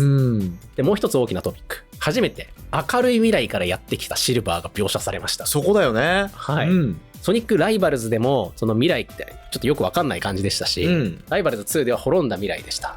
ここで初めてですね、未来はもっと明るいところさ、空が青くてみんな笑って生きてる、というね、新ソニでシルバーがエミーと旅した時に憧れたみんなが笑って空が青い世界にシルバーは生きてるんですね。しかも当たり前のように言っています。確かにな。それなら今と変わらないじゃないか。はは、そうだなっていうこのやりとりも、俺らからしたらシルバーおいみたいな、お前が欲しかったもんだろうっていう感じなんですけどね。喉から手が出るほど渇望した未来を今あんた生きてるぜっていう、そういうことだよな。言いたくなるんだけど誰もそれを言う人はいないんだよね。そういうことか。真相のことは知らないで言ってるってことなんでしょうね。なるほどな。そのシルバーが描写されました。で同じくスイートマウンテンの他のミッションではブレイズと共闘するシルバーの姿も描かれます。エッグマンのメガと戦うんですね。でソニックもその場に居合わせるんですけど、しつこいロボットたちだぜっつって戦います。でその場を離れようとするんですね。ここは任せたみたいな感じで離れようとして、テイルスが大丈夫？ブレイズとシルバーって聞いた時に、ブレイズはあの程度なら何度来ても問題ないと言ってるわけです。でシルバーもあのくらいなら俺一人でも全然余裕だぜ。ブレイズはそれに対して私だって一人で十分だツンツンしています。でテイルスがまあまあ二人ともでこう並べて、ソニックが息がぴったり合ってたぜみたいなことを言います。するとブレイズが言われてみれば確かに戦いやすかった気がするな。そうだな。なぜかあんたとは初めて組んだ気がしないぜ。二人なんか言ってますね。でテイルスはへえ、もしかしたら二人はどこかで一緒に戦っていたのかな。なんだか不思議な感じだね。めちゃめちゃ匂わせちゃってんじゃん。新ソニの記憶影響をほのめかすシーンが挟まれます。どういうこと？2人ともあの記憶があるのかな、記憶忘れちゃってるけどなんか影響があるのかな、匂わせがあるんですが、これは匂わせだけでしょうね。そうなんだ。ちょっとわかりません。ファンサービスなんじゃないかと明智は解釈してますが、ここの理由が今後説明されるかどうかはわかりません。そうなんだ。新ソニの出来事をほのめかすようなやりとりってこの1回だけですね。IDW コミックとか含めてもこの1回だけなので、あまり期待しすぎても良くないのかなという感じですね。もうカラーズ DS はでもこれだけなんですよ。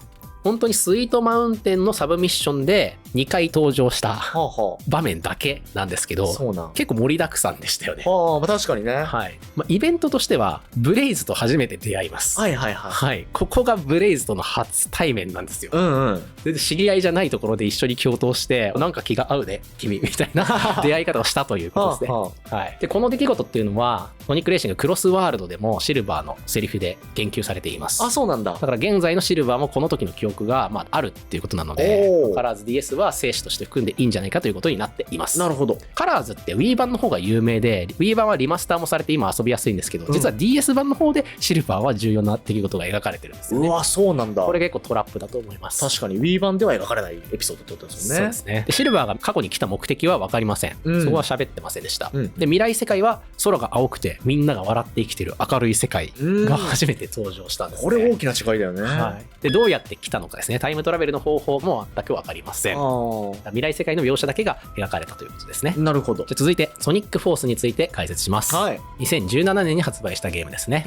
あらすじとしては、世界の 99% を制圧したエッグマン軍とソニックを失いながらなお抵抗を続けるレジスタンス軍の戦いを描くドシリアスなシナリオのゲームですね。ドシリアスなんだ。もうこれはもう諦めざるを得ないぐらい制圧されちゃってますけどね。そうなんです、ここから描かれるシリアスストーリー。シリアスストーリーのはずだったんですが、なかなかにコミカルに展開したということで物議を醸したんですが、そうなんだ。まあそれはさておきですよ。シルバーはどんな活躍したんですかということですね。レジスタンス軍のメンバーとして登場します、ソニックたちの仲間ですね。ミスティックフォレストという場所、ソニックレーシングクロスワールドにも登場する地域なんですけど、ここで新たな敵ファントムルビーの力を操る仮面の男インフィニットと戦闘します。ソニックもインフィニットの戦いで敗れてエッグマンに拉致されてしまったんですけど、インフィニットが強すぎるということで結構みんな怯えてるんですね、ナックルズも含めて。ただシルバーはインフィニットと対マンで戦います。すごい勇ましいね。インフィニットと対マンで戦えたのはアバターとシルバーぐらいじゃないですかね。でそこでこんなやり取りがあります。貴様らに教えてやろう、弱者に希望などないということを、希望はあるさ、捨てない限り。あれ、ここで有名なセリフが飛び出ました。そうだよね。ここなんですね、このセリフは。でその後、インフィニットが捨てたのは命だったなって言ってシルバーをこう一周するんですね。インフィニットめちゃ強いんですよ。この希望はあるさ捨てない限りがめちゃめちゃ有名なんですけど、ソニックフォースでシルバーの C ってここしかないので、そうなんだ。ほとんどこれぐらいしかないんですよ。ちょこちょこ登場しますけど、シルバーが大活躍するシーンって本当にここぐらいしかなくて、正直シルバーがいなくても成立するようなストーリーなんですけど、このセリフだけはすごく有名になったんですよね。新ソニとかも全部ひっくるめて、シルバーの名台詞といえばぐらいの扱いをされてるので、希望あるさ捨てない限りこれはここだったんですね。なるほど。明智としてはですね、その後のインフィニットの捨てたのが命だったらもう結構好きで、シルバーは希望は捨てないけど命は捨てるっていうことをなんか端的に表してて、インフィニットって結構普段はゴミがとかクズがしか言えないような語彙力弱いわけなんだけど、だからここはちょっとおしゃれな返ししたなって明智は勝手に盛り上がってたんですけど、どう思いますか？いや確かにね、なんかイケてるやり取りですよね。そうなんです。なるほど。でフォースで描かれたのはマジでここぐらいです。そうなんだ。その後ソニックたちも活躍があってインフィニットとエッグマンを退けて、戦争に勝利します、という話だったんですね。でゲーム内だけだとシルバーがなんでこの時代にいるのかっていうことが分かりません。経緯が語られてないんです。オープニングの時点でもレジスタンス軍の仲間として普通にいるんですね。なんですがここの理由っていうのはソニックチャンネルで公開されていた前日談コミックがありまして、ここで明かされていました。該当エピソードはストレステスト負荷実験というエピソードだったんですけど、まずエンジェルアイランドにいたナックルズの元に慌てた様子のシルバーがやってきます。なんでシルバーがここにいるんだ、俺は夢を見てるのかみたいな感じでナックルズが、いぶかしがあるんですけど、俺はみんなに警告するために未来から戻ってきたんだってめっちゃ慌ててるんですよ。でそうこうしてると突然周囲の景色がエンジェルアイランドだったはずなのに古代エキドゥナ族の集落に変化して、カオスが突然現れて襲いかかってきます。カオスだ。でカオスは穏やかな神様だから大丈夫だぜみたいなことを言っていたのに、急に攻撃をしてきて、荒っぽい挨拶だなみたいな感じで2人でカオスと戦うんですね。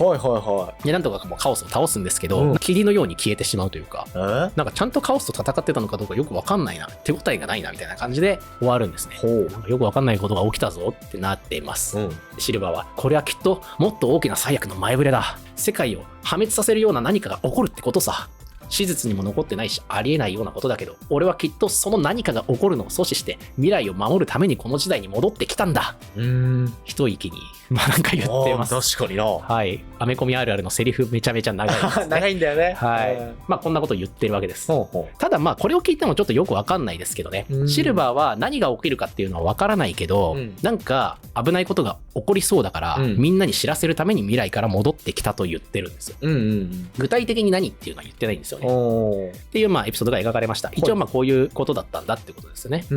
でこの漫画の脚本を書いてるのは IDW コミックと同じくイアン・フリンさんです。ソニックフロンティアの脚本を書いたことでも今有名ですよね。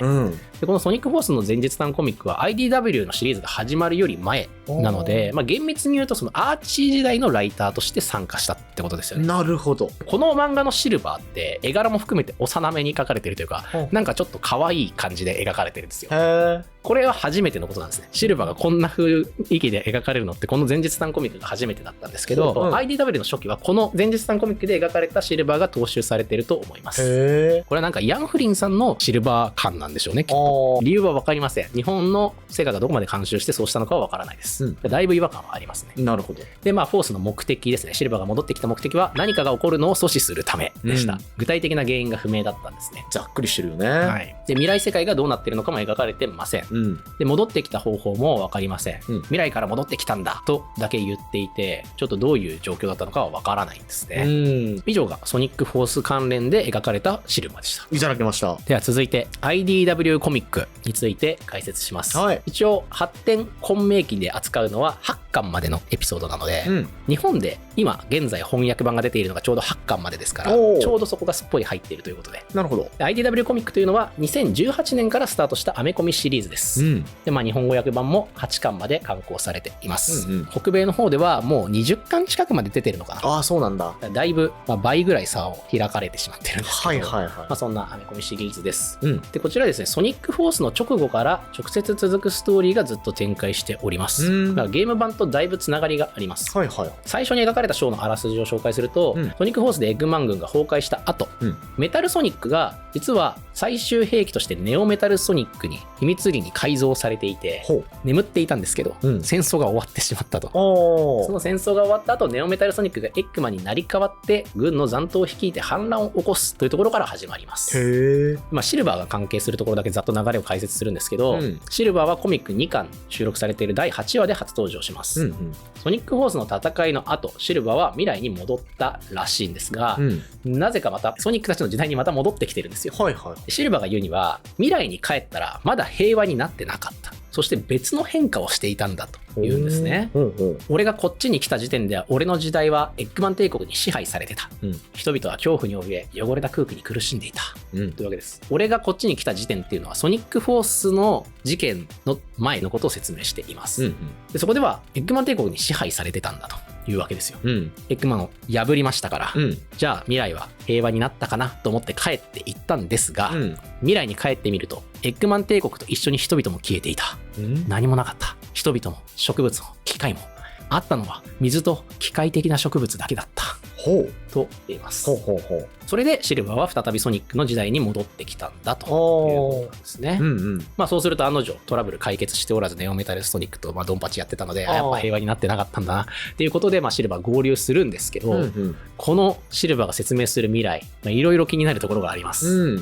まずですね、最初に説明している俺がこっちに来た時点では俺の時代はエッグマン帝国に支配されてたってこの説明が、さっきのフォース前日談コミックとちょっと違うんですよ。あ、そうなんだ。前日談コミックだと世界を破滅させるような何かが起こるってことさ、史実も残ってないしありえないことだけどみたいなこと言ってたんです。だからエッグマン帝国に支配されてたんだとしたらエッグマンが原因だってことは分かるはずだし、それが歴史に残ってるはずじゃないですか。確かに。でもそれがなかったって前日談コミックでは言っていたので、この IDW で描かれたエッグマン帝国に支配されてたんだぜっていうのはちょっと矛盾してるんですよね。だから現在のソニックのシリーズ世界の歴史上、シルバーのその未来の経験としてどっちを公式が採用しているのかっていうのは分かりません。ああ、そういうことか。はい。正直どっちでもいいっちゃどっちでもいいんですけど一応そこは明らかになってないんですよね。なるほど。でシルバーはソニックたちと一緒にネオメタルとの戦いを戦い抜いて平和を取り戻します。ただ現代に残るんですね。水と機械化した植物だけになった未来から戻ってきたので、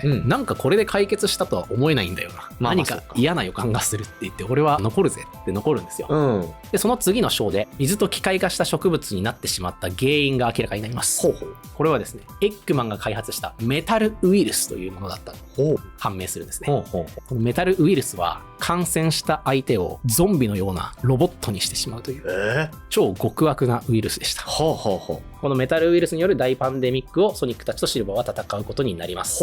最終的にはスーパーシルバー、変身したシルバーの活躍もあってウイルスの根絶に成功するんですね。あ、いけた。よかった。シルバーが鍵になりました。そうなんだ。シルバーが未来を見ていたことによって、みんなが何か起こるぞっていうことにも気づけたし、シルバーが戻ってきているってことはシルバーが何か解決の鍵になるんじゃないかっていうことをソニックが推理して、お前の力が必要になるはずなんだ、実際そうだったみたいな話なんですよね。いや本当にシルバーが結構活躍します。なるほど。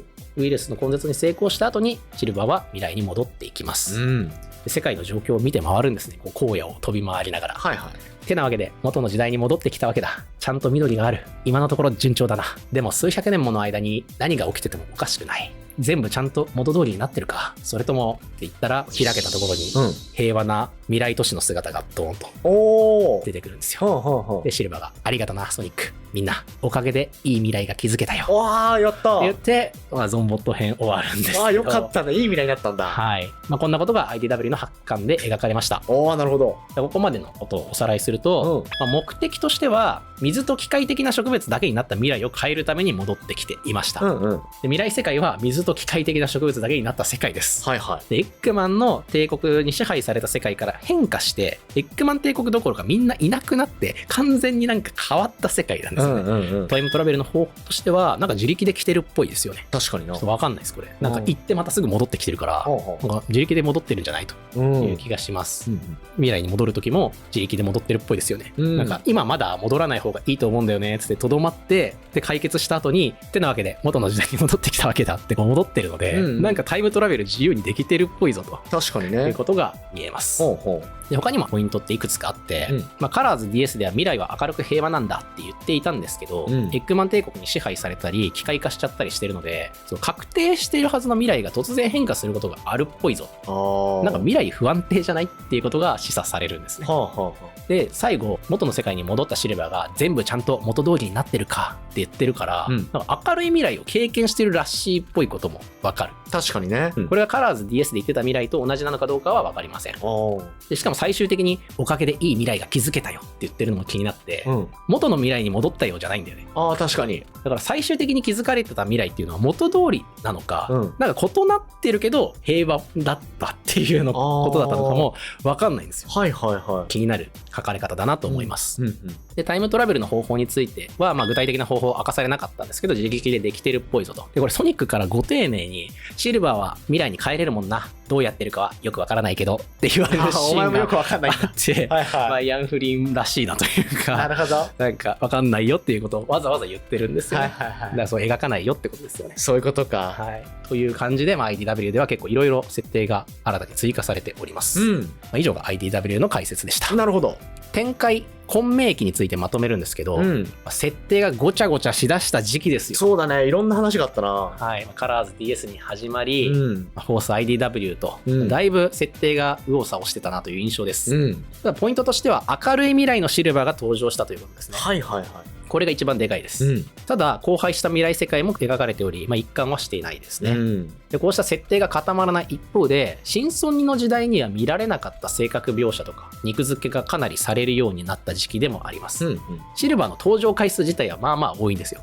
でそのたんびにいろんな設定が追加されていて、新ソニ時代にそんなこと言ってなかったよな、こんな性格なかったよなみたいなことが結構追加されるようになりました。明るい未来出身になった影響なのか、性格が丸くなった印象もあって、すごく殺伐としてオラオラみたいな感じだったシルバーなんですけど、やるな行くぜみたいなちょっと爽やかになってるというか、明るくなったね、負けるもんかみたいな感じになったなということですよね。なるほどな。で日本と欧米で描かれ方に差異が出てきた、多くはイアン・フリンの影響なんですけど、そんなのも出てきました。まずシルバーの性格についてですね、幼く無邪気な感じなんですよ。なんか目がキラキラしててニコニコしてるんですよ。全然殺伐としてないんですね。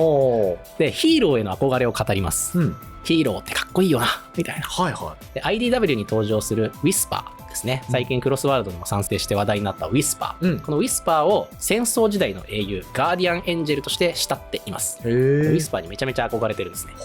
そんな性格になっています。でこの時期っていうのはソニックシリーズ自体がブランドの方向性を揺さぶられてた時期で、ソニックトゥーン、ソニックブームですね、マッスルスとか出てくる新しいブランドが開拓されたりとかいろんなことをしていたので、ゲーム内でキャラクターの物語が深く描かれづらかった時期なんですよね。なるほど。でカラーズ DS の平和な未来、明るいシルバーっていうのが設定基盤になりつつ、そこから深掘られることはなく、タイムトラベルの方法も不明なままフォースに出演したりだとか、IDW でさらに設定が改造されたりだとか、いろんなことがあり、でアメコミの方もですね、この2010年代というのはもともとあったアーチーコミックっていうものがリブートされて再スタートしたとか、アーチーそのものが打ち切りになって IDW という新しいシリーズが始まったとか、大きな転換点があり、そのたんびに作家陣はセガの人たちの意向を見ながらキャラクター設定を再構築していくということがあったので、それぞれのシリーズでのシルバーの描かれ方も全然違います。なるほどな。そもそも土台が不安定なシルバーがこの不安定な状況を生き抜けるわけがなくもうコロコロと転がりながら10年間過ごしていたということですね。そういうことだ。はい。何もかも不安定な時期だったってことだね。そうなんですね。だから不安定なシルバーはずっとふわふわしてたよと。そういうことだね。なるほどな。最後に再編期について解説していきます。はい。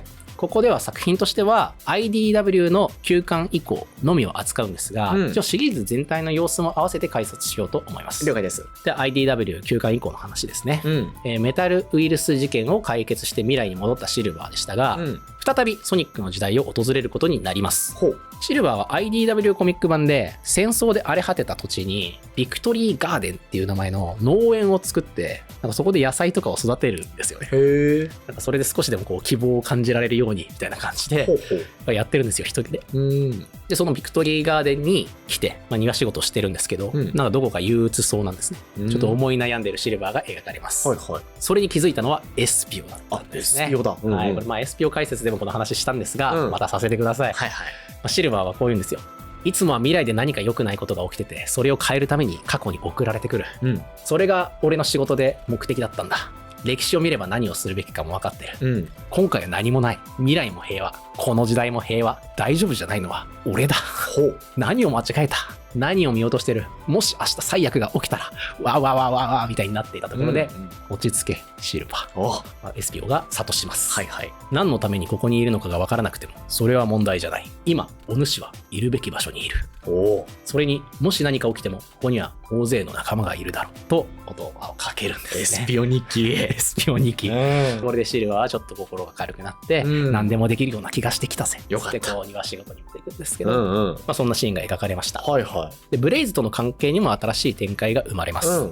シルバーとブレイズの関係ってソニックカラーズ DS 版を発端として、一応その後でもチームソニックレーシングでベクターと共にチームベクターを結成して3人チームで仲良くレースをしたりとかっていうので、ブレイズとの関係っていうのは発展していくんですけど、IDW でもその続きが描かれます。ブレイズも異世界出身のキャラクターなんですが、事情によって休暇を取ることになりました。これブレイズ解説で話しましたね。で慣れない休暇中で時間を持て余してたんですが、ブレイズはブレイズでソニックに今はただ楽しめばいいぞっつって、旅に連れ回されながら、こう少しずつ感情を変化していってたんですね。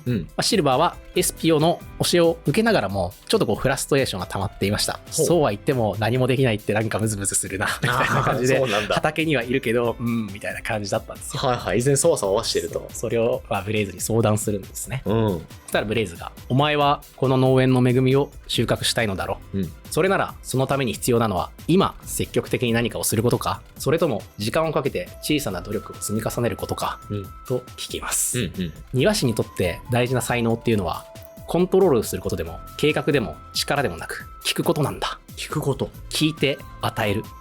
園芸の極意みたいなものをこう教えるんですよ。聞いて与える。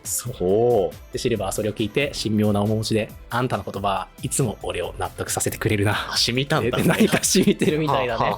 哲学的すぎてちょっとわからないんだけど、聞いて与える。とにかく自分から積極的に何かをできない時もあるだろうと。だけど周りの人が何か訴えていることもあるんじゃないかと。その声に耳を傾けて、それに応えるっていう貢献の仕方もあるんじゃないかということでしょうね。なるほど。シルバーは、今の状況がどうなっているのかわからないことに不安がっていたけど、一旦は今のこの状況を受け止めて周りのみんなが求めていることをやるっていうのもありかという風になっていくんだよね。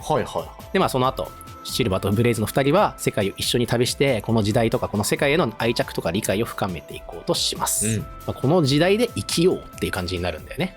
でシルバーはその後憧れのウィスパーが新たに結成している新生ダイヤモンドカッターズというチームの特訓に同行したりとか、ウィスパーの宿敵であるミミックと一緒に戦ったりしていきます。ウィスパーとの絡みが増えていきますね。で相変わらず IDW の特徴としてシルバーはちょっと未熟っぽく描かれがちなので、気合が空回りしてうまくいかないこともあったりしますが、その前向きさとまっすぐさで、ウィスパーらに信頼されていくぞというシルバーが描かれています。なるほど。ここでのシルバーの目的だったりを整理すると、もともと目的はありません。ああ、まあそうか。というか分かんないんですね。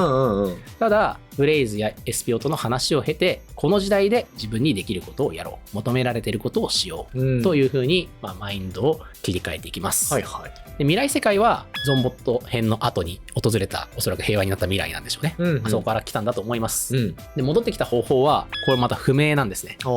不明なんですが、ここすごくポイントになります。今までなんか自力で移動してるっぽかったですよね。確かに IDW 含めて、たださっきこの時代に戻ってきたことを説明 SPO にした時に、いつもは未来で何か良くないことが起きてきて、それを変えるために過去に送られてくるって言ってるんですよ。だからなんか自主的じゃないというか、なんか外の概念によって送られてきてるみたいな言い方をしています。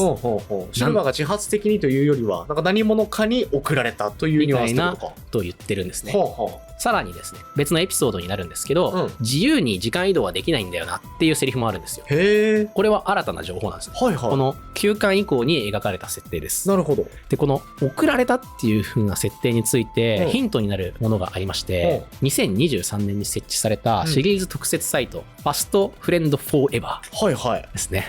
こちらで初めてこのシルバーの時間移動について言及されました。特設サイトの中で、キャラクターの紹介ページがあるんですけれども、そこのシルバーの項目でこんなことが書かれています。最近では世界に危機が迫ると現れる謎のポータルを通り抜けることで、シルバーはソニックの時代へ移動しています。最初にシルバーの設定紹介をしてた時に言った謎のポータル、これはこの2023年のファストフレンドフォーエバーで言及されたものでした。そうなんだ。結局そう言われてもどういう仕組みかは分かんないんですけど、シルバーが自由に時間移動できないんだ、世界に危機が迫ると現れる謎のポータルで移動してるんだっていうことが明言されたんですね。なるほど。でここは今 IDW で説明した話と辻褄が合うんですよ。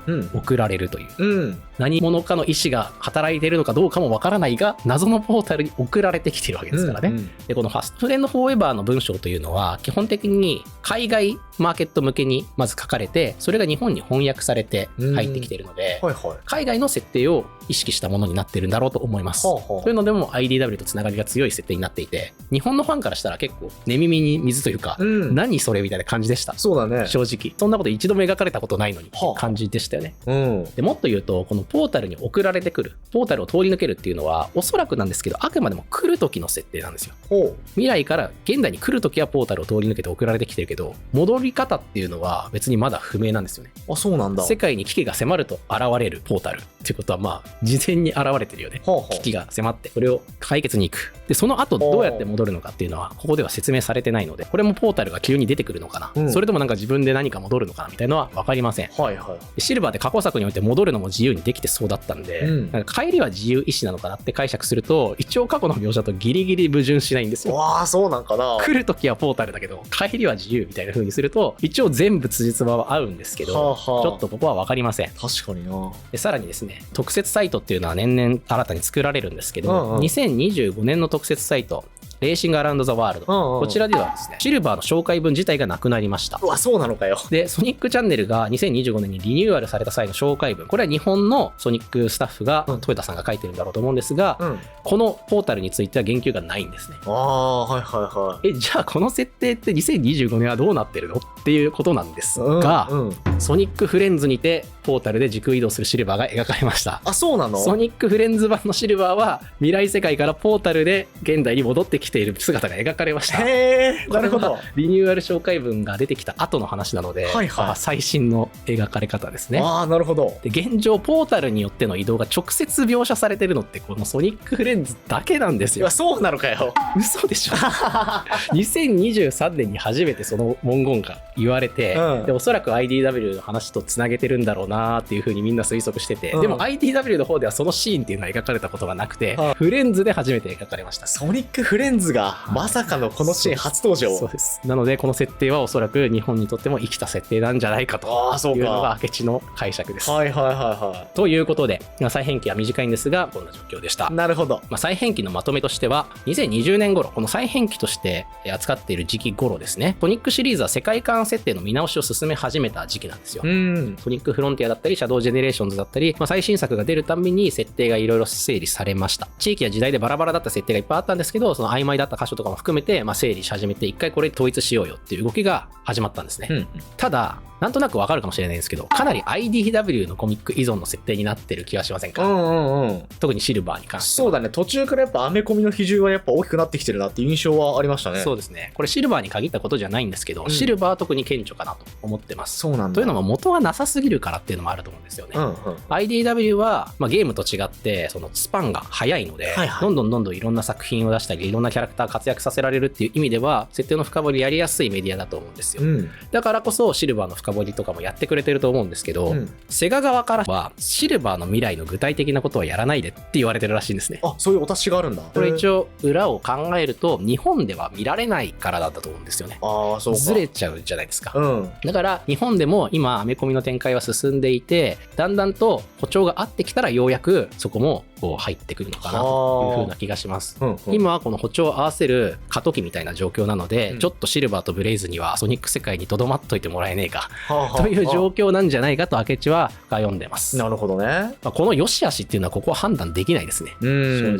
だからこの辺についてはちょっとアフタートークあたりで喋ろうかなとは思ってますけど。そうなんだ。はい。そんな状況が今ですよということでした。なるほど。それでは黎明期、展開、混迷期、再編期、3つの期の変遷を見てきました。これらを経てですね、いろいろ変わってきたんだなっていうのも分かったと思うので、最終的に今のシルバーの設定ってどうなってるんだっけというのをまとめて、ここは終わりたいなと思います。はい、お願いします。今のシルバーの設定がどうなってるのか、まず明るい未来出身らしい。カラーズ DS を発端に IDW などでも描かれました。でソニックピクトなんかでも明るい未来のシルバー描かれましたね。で経緯としてはエッグマンに支配された未来や、メタルウイルスによって機械化された未来、これに変化したことも経験はしていますが、それを過去に戻って塗り替えて明るい未来を復活させたという経験はシルバーはしています。でちなみにライバルズを生死とするんであれば、崩壊した未来を変えた、阻止したっていうのも経験していることになりますよね。それが今のシルバーの背景になります。なるほど。でソニックレーシングクロスワールドの掛け合いでも少しこの辺の補足がありまして、一応エッグマン帝国はもうなくなってるらしいです。完全になくなってるらしいです。そうなんだ。はい。ただザボックやザズといった6機種、彼らの悪名は未来にも知られてるらしいです。めちゃめちゃ長寿のね種族ですから、もしかしたらまだ生き残ってるのかもしれないです。なるほどな。そんなことが言われています。で今どういう状態になってるかというと、ソニックの時代に、おそらくポータルに送られて戻ってきています。なぜ送られたのかっていうのはシルバーに分かっていません。だから迷ってたんですけど、SPO やブレイズの助言を受けて今ここでできることをしようとしているのが今のシルバーです。だから明確な目的はないんですよ。なるほど。ただ、ビクトリーガーデンの世話をしたり、ブレイズと一緒に旅をしたり、ウィスパーらダイヤモンドカッターズと特訓したり親しくしたりしているよっていうのが今のシルバーの日常です。で自由に時間移動できないよって語っているんですけど、戻るときはどうなのかっていうのはまだよくわからないという状況でもあるので、シルバーが未来にどうやって帰るのかっていうのが分かんないんですよ。いつもだったらトラブルを解決したらなんか帰ってたっぽいんですけど、今トラブルが起きてないからシルバーが帰るっていうその条件が分かんない状態なんですね。なるほど。もしかしたらシルバーが気づいてないだけで何か脅威があってそれを解決したら急にポータルが開くみたいなことになってるのか、それとも実はシルバーはもう未来に帰る術があるんだけど、なんか気になるから帰れない、俺が送られてきたってことは何かが起こるはずなのにこれ帰っちゃったらどうすんのみたいなことで帰れないとかね、いろんなことが想像はできますが、この辺についても深くは語られることはないです。というのが今のシルバーの状態でした。なるほどだね。いただきました。ここが分かっていただければ一応今後のシルバーについてどんな状況なのかなっていうのが分かるんじゃないかと思います。なるほど。もうこれもだってあくまで最新のシルバーはこういう感じっぽいというだけであって、これもまだ2点3点する可能性全然秘めてるってことですもんね。そうなんですよ。今なお変わり続けているシルバーの設定と。次回作が出てきたらもう全てが覆っている可能性も全然あるわけです。恐ろしい動画になりますねこれは。じゃあ、現時点での最新情報としてはこういうことになります。なるほど。経緯もね含めてよく分かったんで、どの辺が重要でどの辺が重要じゃないかもよく分かったかなと思います。ありがとうございます。最後にですね、ちょっとおまけにはなるんですけど、シルバーに関してよくファンが言及している謎についても少し補足します。今回の話の中では触れなかったんですけど、触れなかった以上はあまり重要じゃないんですけど、よくファンが疑問持っていたりとか言及してる話があるんですよ。はいはいはい。これは2つありますのでちょっと紹介します、お願いします。まずはソニックジェネレーションズ白の時空のシルバーについて。これは作品としては2011年に発売した20周年記念タイトルで、2024年にシャドウジェネレーションズとセットでリマスター版が発売されたので、最近プレイした方も多いんじゃないでしょうか。この作品にシルバーはライバルキャラとして登場します、で新ソニの世界であるクライシスシティが出てくるんですよ、時空が歪んでしまって過去の作品の世界が全部出てくるよみたいなゲームなので、新ソニの世界も出てきます、でそこでシルバーと戦うんですね。そのシルバーがめちゃめちゃ強くてメテオスマッシュっていう車をボールみたいに固めてソニックにぶち当てるっていう殺意すごすぎる技を使ってきたりするんですけど、そのシルバーが最初にソニックを見かけた時にまさかソニックがここにいるはずが偽物かってソニックが偽物だと思って襲いかかってくるんですね。これめちゃめちゃ違和感があって、まずクライシスシティにいるからなんで未来にソニックがいるんだみたいな状態になっているんですね、だけどこの作品の前にカラーズ DS がもう発売してますから、だから明るい未来にいるはずなんですよシルバーは、なのにクライシスシティにいてでなんでここにソニックがいるんだみたいな風になっているっていう違和感はあるやり取りにはなります。ただこれは時空の歪みによって新ソニ時空からシルバーがやってきている。つまりこのシルバーは歴史改変後シルバーじゃなくて新ソニ時空のシルバーなんじゃないかという考察もあります。消えてなくなった設定のシルバーが出てきてきてるんじゃないかっていう。そうです。ラストストーリーで消えたシルバーはその後ここに飛ばされてきてるんじゃないかという考察ですよね。はいはいはい。確かにそれはしっくりくるはくるんです。しかもシャドウジェネレーションズで同じくメフィレスですね。完全に消えたはずのメフィレスが新ソニ時空から復活しています、新ソニの出来事も記憶したまま復活しています、だから現代のソニックシリーズの設定的にソニックジェネレーションズに登場したシルバーが新ソニ時空のシルバーだっていうことはありえなくはないんですよ。ただですね、これちょっと怪しくて、ブレイズも登場するんですけど、ブレイズがクライシスシティのことを覚えてるようなセリフを言ってたり、いやもう忘れてるはずなのにっていう感じで、なんかちょっと違和感があるんですね。だからこの辺はちょっと深く考えない方がいいかもしれない。あ、そうなんだ。ちょっとこの辺のセリフも全部辻褄合わせをしようとするとかなり無理があるというか、この時代のちょっとぼやぼやっとした設定の中で、セリフが生み出されてしまって矛盾が出ちゃったのかなっていう風に考えた方がいいかなって明智は思ってます。だからその細かいセリフの違和感あるものの、ソニックジェネレーションズのシルバーっておそらく歴史改変後シルバー、つまりカラーズ DS の続きのシルバーってことで書いてると思います、だから今後シルバーがソニックジェネレーションズの出来事を経験したことがある、例えばタイムイーターってやつと戦ったよな、とかっていうことを語る場面も描かれるんじゃないかと思うんですよね。カラーズ DS シルバーと同じ歴史改変後シルバーがジェネレーションズに登場してたシルバーだよってことにすれば、今後の作品でもここのことを言及できるんですよね。でシルバー以外のキャラクターはみんな言及するわけですから、ここの出来事のことを、シルバーだけがそこを言及できないっていう風にするのはちょっと無理があるのかなと思うので、そうじゃないかと明智は思ってますという話です。なるほど。セリフにちょっと違和感とか出るかもしれないけど、シルバーは歴史改変後シルバーとして扱われていて、タイムイーターとかともあったことになるんじゃないかという風に見てますという状況だね。はい。なるほど。これは答えはないです。明智がこういう風に解釈しているよっていうこととその理由を話しただけですね。なるほどね。はい。なので全然そうじゃないでしょっていう意見もあると思います。じゃあ続いてですね、ソニックランナーズです。こちらは2015年から2016年にかけて配信されていたアプリのゲームですね。現在配信を停止されています。でシルバーはブレイズと一緒にストーリーに登場したりもするんですけど、出番はもう非常に少ないです。もうほぼほぼ出てこないです。なるほど。ただこのゲームに登場した超能力シルバーっていう謎の存在がめちゃめちゃ話題に上がりやすいので一応触れときますね。これは通常のシルバーとは別バージョンのシルバーとしてゲームに実装されたキャラクターです。で説明文がこのように書かれています。ブレイズとの別れによって成長し真の超能力が覚醒したシルバー。何？これ新ソニ時空のシルバーなんですよ。そういうことになるよね。ブレイズとの別れによって成長してるから。そうです。明らかに新ソニの時空のシルバーが超能力シルバーという通常シルバーとは別のキャラクターとして登場したんですね。これはこのゲームでしか描かれなかった話です。ああ、そうなんだ。ただそのキャラクターの個別のストーリーがあるわけではなくて、あくまでも一人のプレイヤブルキャラクターとして実装されるにとどまりました。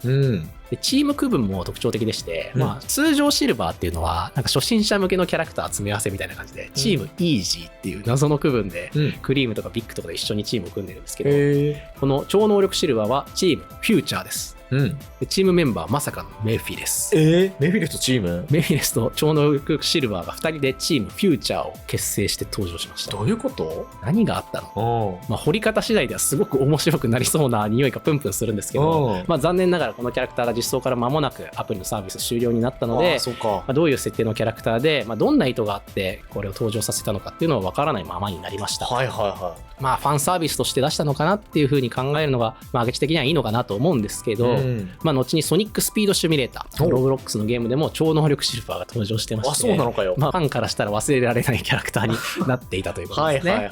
完全にあとは余談なんですけど、通常シルバーのキャラタイプってスピードタイプなんですよ。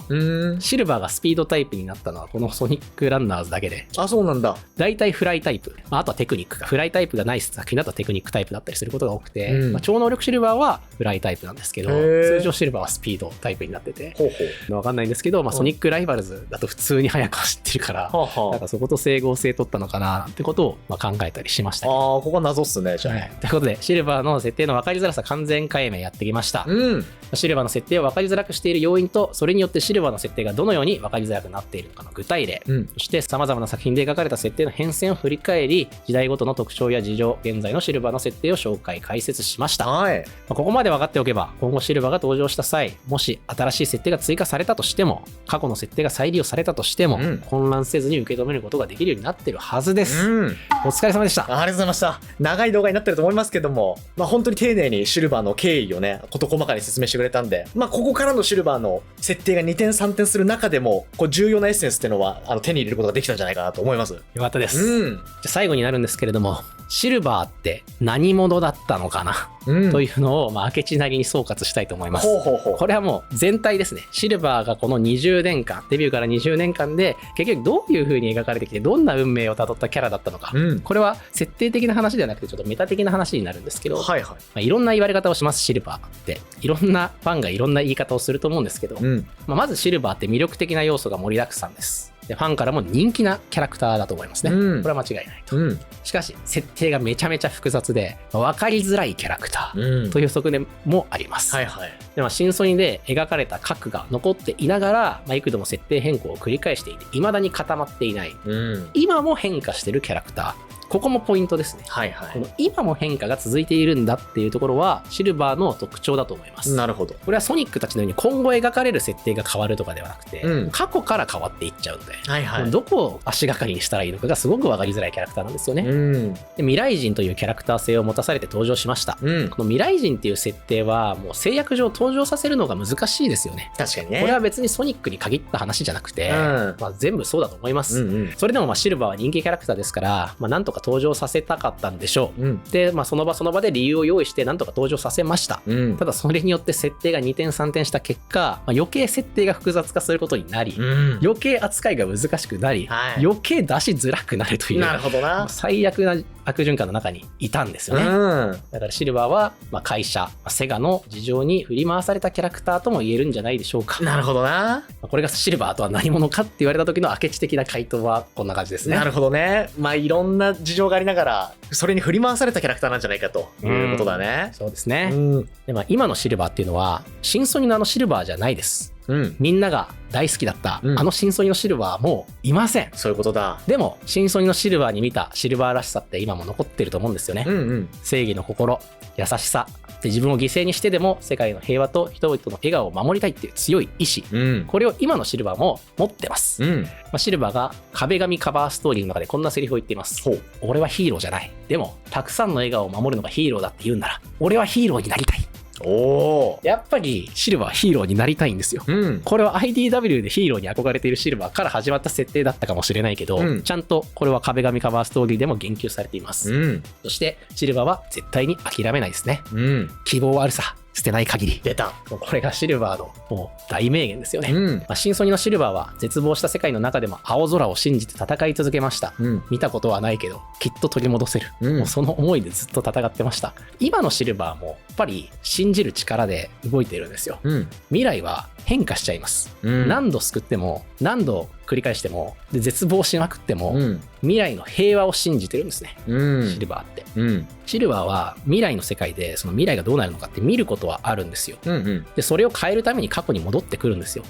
でもシルバーって未来を自由に変える力は持ってないんですよね。シルバーが頑張らないと変わらないんですよ。そういうことだ。見ただけだから。シルバーが何を知ってるのか何を信じてるのかっていうと、未来は決まってない、未来は変えられるということなんですよね。これを信じてます。未来がどうなるのかは分かんない、自分がこの後どうなるのかも分かんない、で完璧じゃないし迷ったり間違ったりもするけど、時に颯爽と時に泥臭く、未来は平和になるぜということを願いながら全力を尽くし続ける、それがシルバーさ。いただきました。なるほどね。すごく分かりづらさを抱えたキャラクターですけれども、シルバーが変わらず魅力的で、応援をしたくなるキャラクターで、人気であり続けているのはこのキャラの根っこ、シルバーらしさみたいなところがいつの時代も変わらずに守られてたからだと思います。なるほどな。以上シルバー解説でした。いやお疲れ様でした。だいぶ長い動画になりましたけども、シルバーの魅力たっぷり詰まった動画になったかなと思います。シルバーのほとばしる魅力、現状知り得る限りのシルバーの情報を全て詰め込んだので、楽しんでいただけてると嬉しいです。よかったです。ではシルバーを知りたいという方、おすすめのコンテンツも紹介しておきます。お願いします。これは新ソニですね。間違いないね。今回ストーリーかなりはしょりましたし、ゲームプレイもすごく魅力的なゲームです。いろいろ言われることもあります。噂を聞くこともあるでしょう。ただやっぱり面白い光る部分っていうのはすごくあるので、ぜひ実際にプレイしてみてほしいタイトルですね。ただ現状なかなかプレイすることが難しい、古いハードの作品なので、移植なりリメイクなりが待たれるところではありますね。でそれ以外だと、ソニックレーシングクロスワールドだったり、その前の作品ですね、チームソニックレーシング、こちらも最新のシルバーの活躍がたっぷり見られますので、シルバー好きの方、シルバーのキャラクターが好きだっていう方は、すごく楽しめるんじゃないかと思います。あとは、この動画でもすごく詳しく話しましたけど、 IDW コミックですね。シルバーのかっこいい可愛い活躍がたくさん見れます。